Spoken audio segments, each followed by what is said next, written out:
There were gods on this earth, and those are the ones, the fallen angels or the fallen gods, the sons of God that came down and had children with the woman in Noah's time. And they ruled over the earth. God gave them the right to do that after the fall of Babel, the Tower of Babel. But they were corrupt. They became more and more corrupt because with the power they were given, they just, I think, became a bit too power hungry.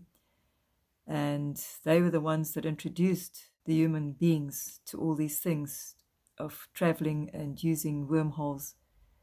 And angels can come and go as they like, the fallen ones and these gods as well. We've learned more about it. It is the end times, and it tells us in the Bible that as it was in Noah's time, so it'll be at the end times.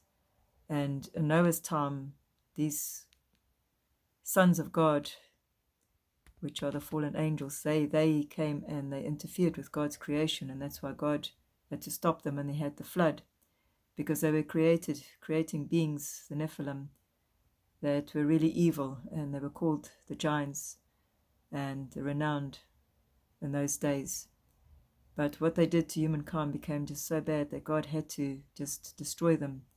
They weren't all destroyed because of these gods, these fallen angels. I'll call them fallen angels, but they actually, God talks about them in the Bible as gods.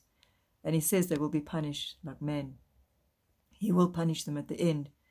But he's allowing this whole lot to play out because he has to get rid of evil. And the only way to do it is to do the way he planned it. We don't always understand why he's done it and how he's done it. We must just understand that where we are in our lives, if you are a Christian and you're really close to God, God has put you in a place where you need to be. I find myself often not happy where I am, and I don't want to be where I'm at. I'd rather have more enjoyable life, enjoy this world a bit more. But God has put us exactly where we need to be, and he will use us. Things will happen to us to grow us, but also for us to influence other people. So we need to accept what God has planned for us and not get too upset, and just to learn the lessons that he's teaching us. And it can be really hard, the lessons that he's teaching us, because this world at the moment is really becoming very, very evil. And it tells us that in the end times, we know that the 7 years of tribulation is right at our doorstep because everything is ready for it. Israel has come back. All the prophecies that needs to be done before the tribulation starts has already come to pass. Like Israel has come back to its own nation. And they are the most hated at the moment. And it says they were going to be hated by the whole world, and the whole world's going to turn against them. And we can see that happening at the moment. But it also says that God will protect them, and he will step in for them, and there will be peace. And that has to happen. And another thing that has to happen is the build of the temple, the one that Solomon built and it was destroyed. And that needs to be built again. And the sacrifices has to start again, the way the Jews do. And all these things have to happen before the end time. Because when we look at everything that happens in this world, he's in control. And Satan thinks often he's in control. Like he tried to take Jesus out. He thought if he took Jesus out and he killed him, then he would win. But he actually set up his own demise, because in doing that, Jesus rose and he took control of Hades and death. And he took control of everything. And that's when these gods all disappeared. These ancient gods that people were worshipping at that time when Jesus did whatever he did. He went in there, and we're not sure everything that he did. I'm sure it's way more than we can even imagine or even understand. But people stopped worshipping these gods. And Christianity became one of the main things. But Satan, even in then, tried to corrupt it. So we need to really understand what's going on. And it's not easy. We need to ask God to teach us.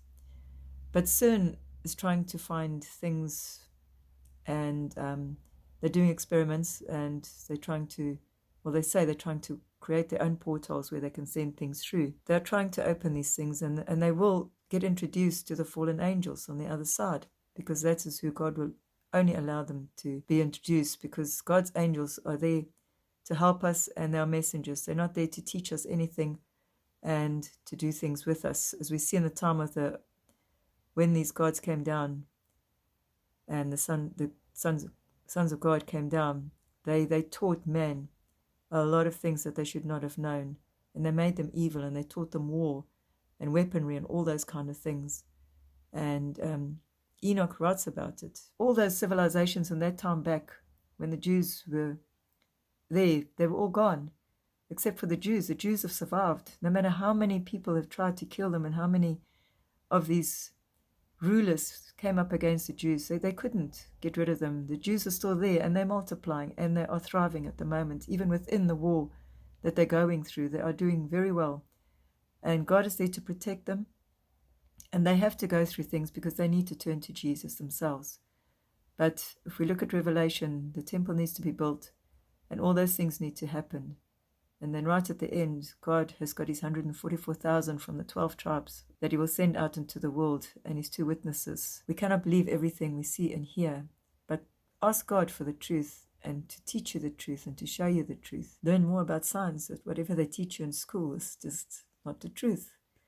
And so whatever they teach you, just understand that there's more lies that they teach you with other things as well.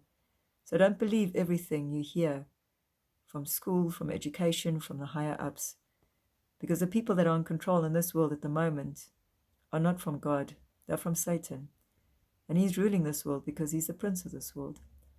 And we gave him the right from the beginning, through Adam and Eve, and then through the fall of Babel, and then through everything that the humanity has done. They've given Satan the right to be their prince and their God. But we as Christians must understand what we're facing at this moment. And don't think that this is weird or it's out of this world, because God is out of this world. God created this world. And if people ask you, why do you believe in God? And how can you prove that he exists? You need to ask them, how can they prove that he doesn't exist? Because even through the science and even through the occult, they said there had to be a mind that created all these things. Things cannot happen randomly like this. It's just impossible because it's just so finely tuned. So things have been planned by God from the beginning and brought into life. Like now they talk about the Big Bang. How did the world start? It started from nothing. It couldn't start from nothing. It started from God's hand. He took from things from his world and his realm that he lives in, and he put it into ours, and he's created this universe for us to live in. And it's the most amazing, beautiful universe that's set up for all of us. And we are vibrating, and we are in the 3rd dimension. And when we die, I think those other dimensions will open up and we will understand things more and what's going on. But at the moment, we need to just trust in God and to have faith. And as Revelation says at the end, we win. God comes down and he recreates the earth. He makes a new heavens and earth. And he puts his city of Jerusalem on it. And only those that are pure and that are true Christians can go into it.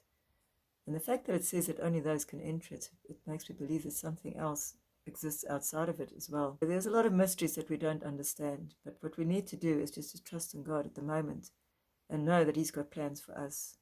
And we need to make sure that when he does come for us, that we are ready for him.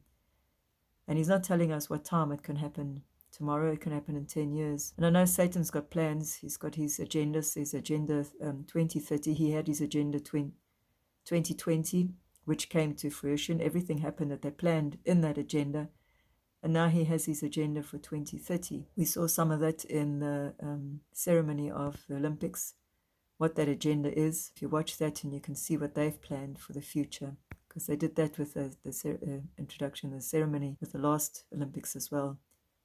And not the last one, it was a few years ago. If you look at that, then you can see that they've got everything planned. As much as they've planned, God has got hidden secrets.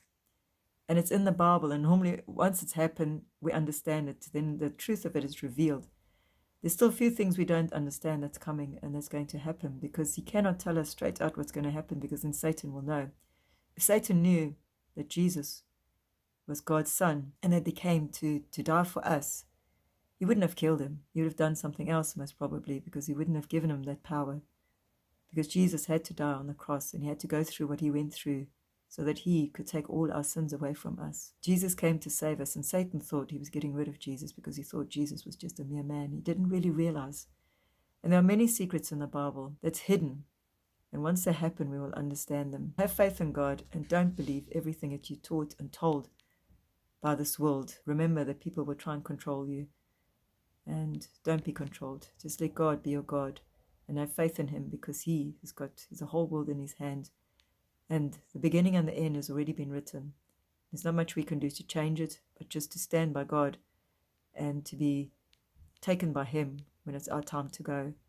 And remember, you're not dying. You're just falling asleep and waking up in God's presence.